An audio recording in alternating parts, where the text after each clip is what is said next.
Hola, ¿qué tal? Soy el doctor Félix López y hoy estamos en otro episodio del Despertar de la Medicina.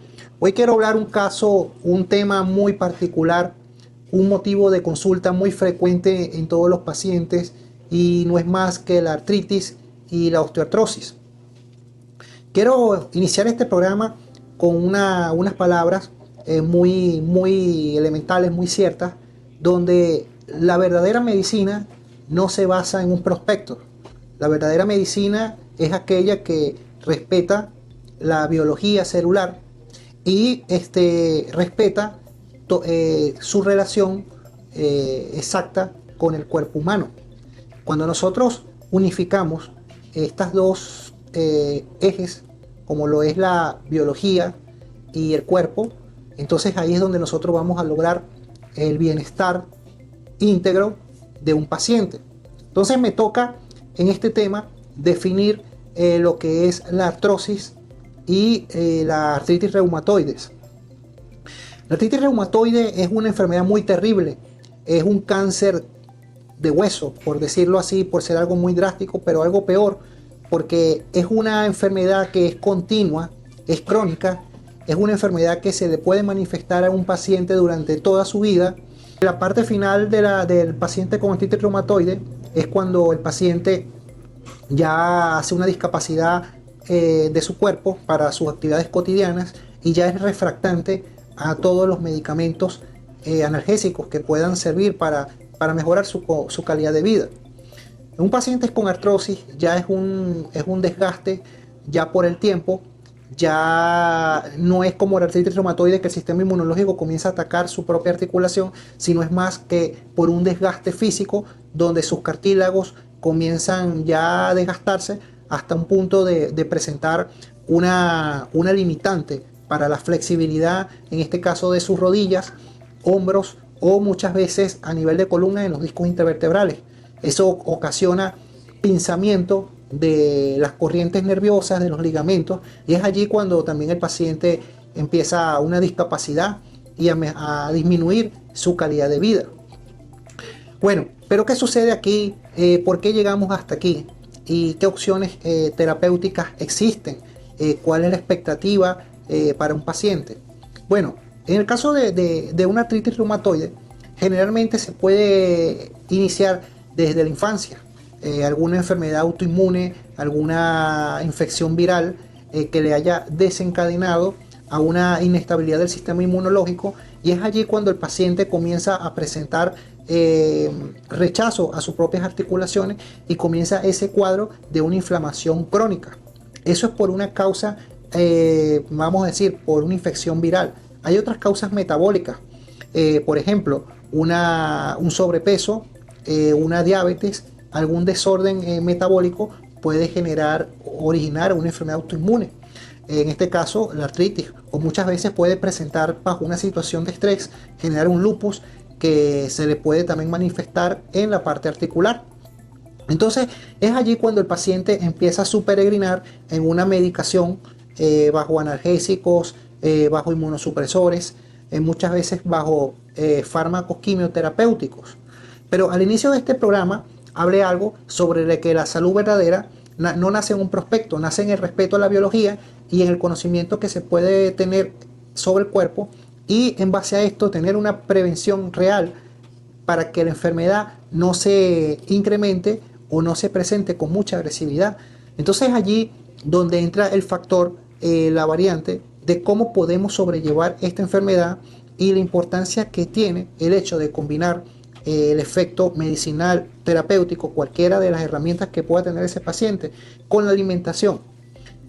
Ya nosotros tenemos 14 años en la rama de medicina regenerativa, hemos abordado muchos pacientes con artritis reumatoides, con artrosis, con lupus, hemos tratado muchos pacientes que han acudido a consulta que ellos se presentan como refractantes a los tratamientos, es decir, son resistentes, los fármacos analgésicos no les hacen nada, optan por las terapias regenerativas, pero cualquier médico que pueda emplear alguna herramienta desde el punto de vista ortobiológico, como el uso de células madres, como el uso de factores de crecimiento plaquetario, el uso de la ozonoterapia, son herramientas que pese a que no van a presentar efectos adversos, son, vamos a decir, respetan más los principios de la medicina, porque no van a agredir ni un hígado, no van a agredir un riñón, por el hecho de que un paciente quiera o se realice varios de este tipo de terapias.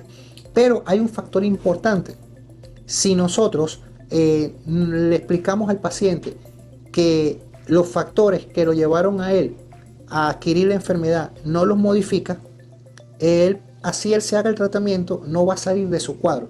Entonces me preguntan a mí, ajá doctor, ¿y cuáles son esos factores de riesgo? ¿Qué es lo que a mí yo hice para producir esta enfermedad?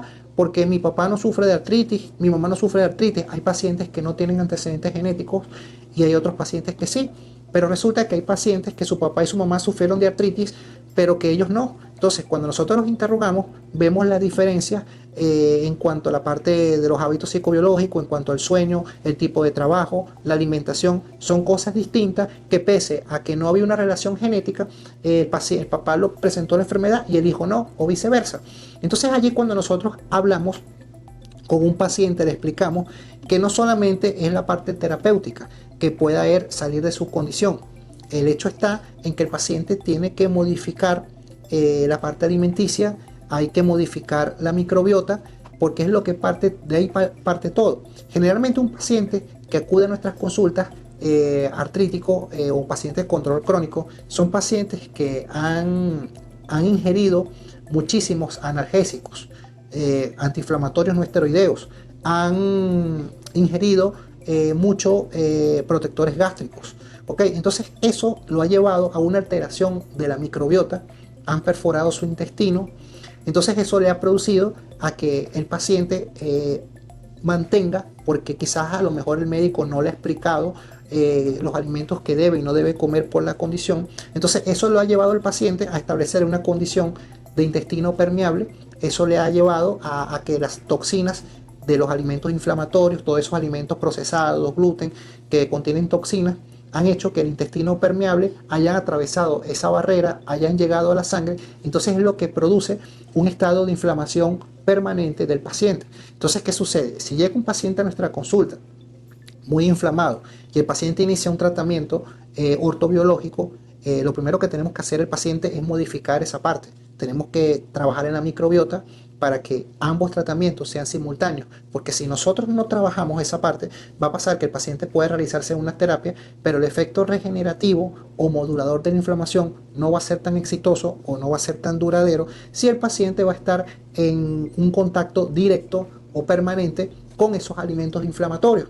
Entonces ahí cuando nosotros les recomendamos a esos pacientes quitarse todos los que son los alimentos procesados, la inclusión de las harinas orgánicas, las harinas de yuca, de apio, de cumo, de ñame, la incorporación de proteínas que no sean tan pesadas, porque un paciente con estos antecedentes son pacientes que tienen una microbiota alterada, pacientes que no tienen la suficiente tolerancia intestinal para una carne roja, para un cerdo. Esos son pacientes que hay que irlos trabajando poco a poco hasta que ellos puedan hacer una tolerancia, hasta que su intestino ya no esté tan permeable y que permita que no pasen toxinas inflamatorias a la sangre y que le conlleve a un estado de inflamación permanente.